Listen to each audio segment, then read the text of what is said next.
Olá, vamos falar sobre espaço e tempo. Parece simples, né? A gente sente, a gente vive isso a cada segundo.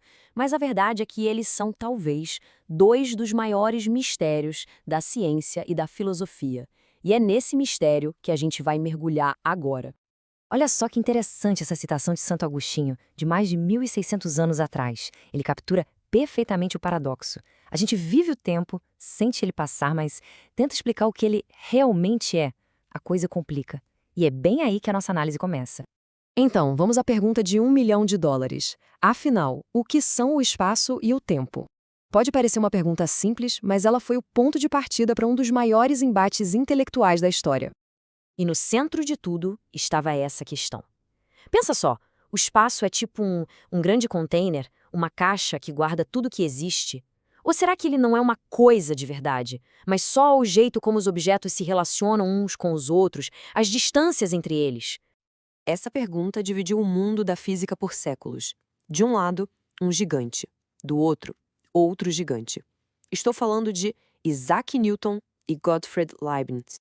Então, a gente tem aqui o resumo desse grande debate. De um lado, o absolutismo de Newton. Para ele, era simples. O espaço é como um palco de teatro. Um palco fixo, absoluto, que existe por si só. Não importa se tem ator em cima dele ou não. Já do outro lado, a gente tem o relacionalismo de Leibniz. Ele dizia, não, não, não. O espaço não é uma coisa real. É só uma ideia, um jeito de descrever as relações e as distâncias entre os objetos. Se não existissem objetos, para Leibniz simplesmente não existiria espaço.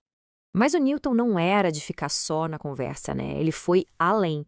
Para provar que estava certo, ele bolou um experimento mental que ficou famosíssimo, o tal do argumento do balde. Vamos imaginar a cena. Primeiro passo, um balde com água parado. A superfície da água está retinha, certo? Beleza. Segundo passo, começa a girar o balde. A água vai junto e a superfície dela afunda no meio, fica côncava. Agora o pulo do gato, o terceiro passo. Para o balde de repente. A água, por inércia, continua girando e a superfície dela continua côncava.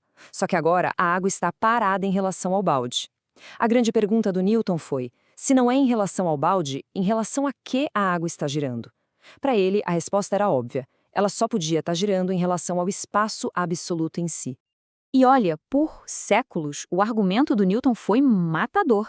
A ideia de espaço absoluto dominou.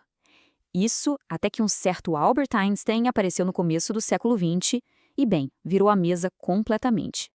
E o mais incrível é que a resposta do Einstein para esse debate de séculos não foi dizer Newton está certo ou Leibniz está certo. Foi algo muito mais radical. De certa forma, os dois estavam errados. E de outra forma, os dois tinham uma parte da razão. O que Einstein fez foi nos apresentar a uma ideia totalmente nova: o espaço-tempo. Ele mostrou que espaço e tempo não são coisas separadas. Eles são, na verdade, um único tecido, uma malha quadridimensional. Pensa assim, as três dimensões do espaço que a gente conhece, mais o tempo como uma quarta dimensão, tudo costurado junto e inseparável. E essa é a grande virada de chave de Einstein. Aquele palco do Newton não era passivo de jeito nenhum. O espaço-tempo é um participante ativo no jogo do universo. A massa e a energia dizem para ele como se curvar, e essa curvatura do espaço-tempo, por sua vez, diz para a massa como ela deve se mover. Ou seja, aquilo que a gente chama de gravidade não é uma força misteriosa puxando as coisas. É simplesmente o resultado de se mover por esse tecido curvado. Impressionante, né? Ok, então o tempo faz parte desse tecido do espaço-tempo. Mas isso abre outra porta, outra pergunta bem intrigante sobre o comportamento do tempo. Por que ele só anda para frente? Por que ele sempre vai do passado para o futuro, sem volta? É só pensar numa coisa do dia a dia. Uma xícara de café escorrega da mão, cai no chão e se quebra em 1000 pedaços. A gente vê isso acontecer o tempo todo. Agora, quando foi que alguém viu os cacos se juntarem sozinhos e a xícara pular de volta para a mesa, inteirinha? Nunca. Por quê? Essa é a questão por trás do que os físicos chamam de a flecha do tempo. E a melhor resposta que a ciência tem para isso hoje vem de um conceito chamado entropia. De forma bem simples, entropia é uma medida da bagunça, da desordem. E a segunda lei da termodinâmica é clara: num sistema fechado, tipo o universo, a desordem total sempre aumenta. As coisas vão de um estado organizado, a xícara inteira, para um estado desorganizado, os cacos. Porque, estatisticamente, existem muito, mas muito mais jeitos de algo estar bagunçado do que de estar arrumadinho. É pura probabilidade. E tudo isso nos joga na parte final e, sinceramente, a mais maluca de todas.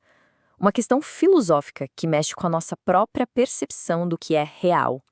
A pergunta é: o que é real? De um lado, tem o presentismo. É a ideia que parece óbvia para nós. Só o agora, o presente, é real. O passado já foi, o futuro ainda não veio. Faz sentido, né? Mas as consequências da relatividade de Einstein nos levam para um outro caminho. Uma outra visão. O eternalismo, também conhecido como a teoria do universo em bloco.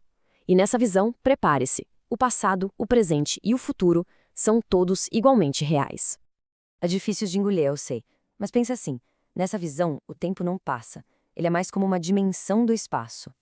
Do mesmo jeito que a cidade de São Paulo e a cidade de Nova York existem agora, em lugares diferentes, o momento do seu nascimento e este exato momento também existem, só que em tempos diferentes, ambos com o mesmo status de realidade.